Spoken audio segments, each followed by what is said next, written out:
सुबह के वक्त कौन-सा टाइम फ्रेम सबसे अच्छा होता है ट्रेड करने के लिए? इसी तरीके से 12 बजे के बाद का न जो टाइम फ्रेम है वो बिल्कुल ही अलग हो जाता है और लास्ट आवर का जो टाइम फ्रेम है वो भी बिल्कुल अलग हो जाता है। तो एग्ज़ैक्टली आज मैं आपको स्टेप बाय स्टेप बताने वाला हूँ कि कौन-सा टाइम फ्रेम बेस्ट होता है और हम लोगों ने आज कैसे उसी को यूज़ करके बहुत ही अच्छा 2 ऑप्शन का ट्रेड किया और दोनों में बहुत अच्छा प्रॉफ़िट मिला। पूरा वीडियो देखना, मैं आपको पूरा इसका लॉजिक बताऊँगा और आपको समझाऊँगा कि क्या कौन-सा ट्रेड आपके लिए बेस्ट है, उसका टाइम फ्रेम कौन-सा होना चाहिए, कौन से वक़्त पे होना चाहिए। 10 बजे का मॉर्निंग का अलग टाइम फ्रेम होता है और उसके बाद 12 बजे का अलग टाइम फ्रेम होता है। उसके बाद अगर आप लास्ट आवर में देखोगे तो वहाँ पे भी एक अलग टाइम फ्रेम होता है। चलो आज के वीडियो में समझते हैं।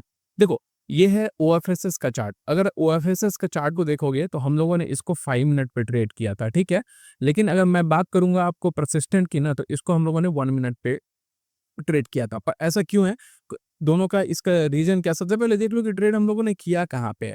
अगर हम लोग यहाँ पे देखेंगे तो ये टेलीग्राम चैनल है, इसका लिंक आपको डिस्क्रिप्शन में मिल जाएगा, फ्री ऑफ कॉस्ट आप जाकर के जॉइन कर सकते हो। देखो, हम लोगों ने 2 ट्रेड किया, ठीक है?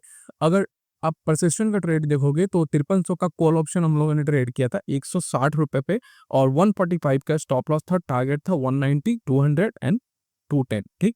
लेकिन देखोगे कि 10 बजे यानी कि 9:25 में हम लोगों ने ट्रेड लिया था और 10 बजे के आसपास ही इसमें सारे के सारे टारगेट डन हो गए थे। लेकिन इसको हम लोगों ने 1 मिनट पे ट्रेड किया। अब इसका हम लोग रीज़न समझते हैं। देखो, परसिस्टेंट का अगर हम लोग चार्ट देखेंगे ना, तो ये देखो वन वे है, राइट? यहाँ पे क्या होता है ना कि यहाँ पे फ्लैट खुलता है। थोड़ा-सा हल्का-सा ये गैप ज़रूर है, लेकिन इसमें बहुत बड़ा गैप अप आप नहीं बोल सकते।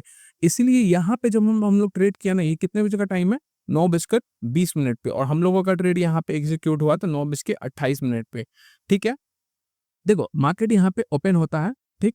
इस जगह पे ओपन होता है और ये सीधा जाता है, एक प्राइस एक्शन बनाता है। हम लोगों की एंट्री यहाँ भी हो सकती थी, लेकिन ये बहुत ही फास्ट मूवमेंट था, तो यहाँ पे हम लोगों ने एंट्री नहीं बनाई। फिर ये थोड़ा ऊपर गया, थोड़ा-सा यहाँ पे होल्ड किया और जैसे ही यहाँ पे ब्रेकआउट किया ना, ये देखो कितने मिनट का कैंडल है? 9:29 हम लोगों ने ट्रेड कितने बजे दिया था? 9:25 पे 160 पे, राइट? अगर हम लोग कॉल ऑप्शन का चार्ट देखेंगे, तो आपको मैं कॉल ऑप्शन का भी चार्ट दिखा देता हूँ। 1 सेकंड, कितने का कॉल ऑप्शन था? सॉरी, ये 5300 यानी कि 5300 का कॉल ऑप्शन हम लोगों ने ट्रेड किया था, तो उसका हम लोग एक बार चार्ट देख लेते हैं, ठीक है? 5300 का परसिस्टेंट, राइट? अब देखो, इसमें क्या है, इसको हम लोग अगर देखेंगे, तो यहाँ पे इतना बढ़िया मूव मिला कि क्या मैं आपको बताऊँ। हालाँकि मूव थोड़ा पहले कैच हो सकता था, लेकिन ठीक है, बहुत फास्ट मूवमेंट होता है, तो टाइप करके भी ट्रेड क्लाइंट को देना पड़ता है, राइट? तो उसमें थोड़ा आगे-पीछे हो जाता है, लेकिन कोई नहीं। देखो, यहाँ पर मार्केट एकदम फ्लैट है ना? बिल्कुल भी गैप अप ओपन नहीं हुआ। ये सीधा ऊपर गया, प्राइस एक्शन बनाया और फिर ऊपर गया। अब ये जब यहाँ पे होल्ड करने लगा ना, तब यहाँ पे हम लोगों ने बाय किया। 925 पे हम लोगों ने दे दिया था और 160 का ब्रेकआउट कितने हुए पे हुआ है, यहाँ पे आपको इस जगह पे दिखेगा हाई कैंडल का, यहाँ पे 927 पे और जैसे ही इसने हाई को ब्रेक किया ना, सीधा ये हम लोगों का जाकर के इसने टारगेट को हिट किया। तो ये होता है ऑप्शन का ट्रेड और देखो ये है ना 9 बजे से लेकर के 10 बजे तक अगर आपको ट्रेड करना है, 10 बजे भी छोड़ देते हैं, 9:40, 9:45 तक अगर आपको ट्रेड करना है, तो 1 मिनट और 5 मिनट को मिला करके ट्रेड करो, देखना आपको बहुत ही अच्छा एक्यूरेसी मिलेगा, खास करके स्टॉक ऑप्शन की मैं बात कर रहा हूँ। क्योंकि ऑप्शन में क्या होता है ना कि मूवमेंट पकड़ना होता है और ये जो मूवमेंट है सुबह का मॉर्निंग का मूवमेंट है ये बहुत ही बढ़िया होता है। इसी तरह हम लोग एक बार ओएफएसएस का चार्ट देख लेते हैं। ये ओएफएसएस का कॉल ऑप्शन का ही चार्ट है। अगर इसका ट्रेड हम लोग की बात करेंगे, हम लोग ने कितने बजे दिया था? ये दिया था 9100 का कॉल ऑप्शन दिया था ₹320 पे। स्टॉप लॉस कितने का है? ₹305 का और टारगेट कितना था? ₹360, ₹380। ये ब्रेकआउट होते ही सीधा टारगेट हिट कर गया। मतलब यही होता है, देखो मूवमेंट देखो, हम लोगों ने दिन भर नहीं घुसा, लेकिन जहाँ पे हम लोगों का प्राइस कैच हुआ है ना, जहाँ पे हम लोग का प्राइस एग्ज़ीक्यूट हुआ है, वहाँ से ये सीधा वन वे गया है, टारगेट को हिट किया है। यहाँ पे देखोगे कितने बजे का है? 305 पे हाई कितने का लगा है? 405 पे, ठीक है? तो हम लोग एक बार टाइम देख लेते हैं इसका 11:24 पे, ठीक है? अगर 11:24 की कैंडल हम लोग देखेंगे तो यहाँ पे 11:10 का कैंडल है, 11:15 का कैंडल है, ये 11:25 का कैंडल है। यानी कि इस जगह पे हम लोगों का प्राइस हम लोगों ने दिया था। कितने का प्राइस दिया था? ₹320 का। इस जगह पे देखना, मैं कैंडल पे ले जाऊँगा तो आपको हाई दिख जाएगा।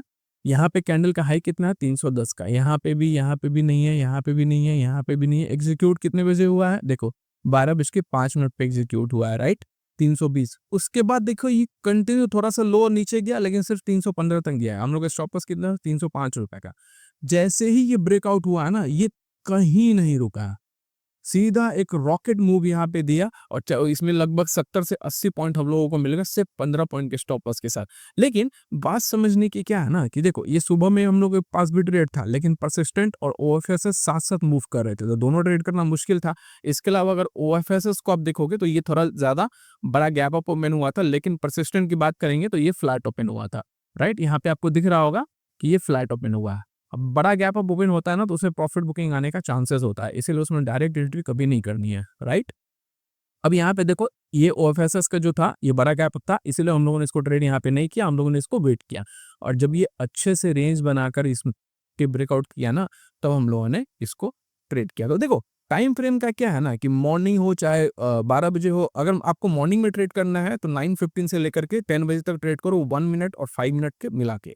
अगर आप 12 बज के जाते हो तो 5 मिनट और 15 मिनट पे ट्रेड करोगे तो आपके लिए ज़्यादा अच्छा है और 1:30 के बाद यानी कि 2 बजे के आसपास अगर आपको ट्रेड करना है ना तो 15 मिनट पे ट्रेड करोगे तो मुझे लगता है कि उसमें आपको ज़्यादा बड़ा और अच्छा मूवमेंट मिलेगा, क्योंकि क्या होता है ना कि लास्ट का जो ब्रेकआउट होता है ना वो सस्टेनेबल ब्रेकआउट होता है। तो अगर आप इस तरीके से स्टेप बाय स्टेप चीज़ों को फॉलो करके ट्रेड करोगे तो मुझे लगता है कि आप इसमें बहुत अच्छा कर सकते हो। तो चलो आज के लिए इतना ही है, 2 ऑप्शन के ट्रेड किए थे, दोनों में अच्छा प्रॉफिट मिलेगा और ये सुबह-सुबह ही हो गया था और हम लोगों का दिन आज खत्म हो चुका है। अब हम लोग अगले दिन ट्रेड करेंगे। अगर आपको वीडियो अच्छा लग रहा है, चैनल को लाइक करना और सब्सक्राइब करना, ठीक है? अगर आपको ट्रेड चाहिए तो आप नीचे डिस्क्रिप्शन में लिंक है, वहाँ से जाकर के आप जॉइन कर सकते हो। तब तक के लिए अगर आपको और भी वीडियोज़ हमारी देखनी है तो आपको एंड स्क्रिप्ट में मिल जाएगा, आप देख सकते हो। मिलते हैं नेक्स्ट वीडियो में, तब तक के लिए बाय।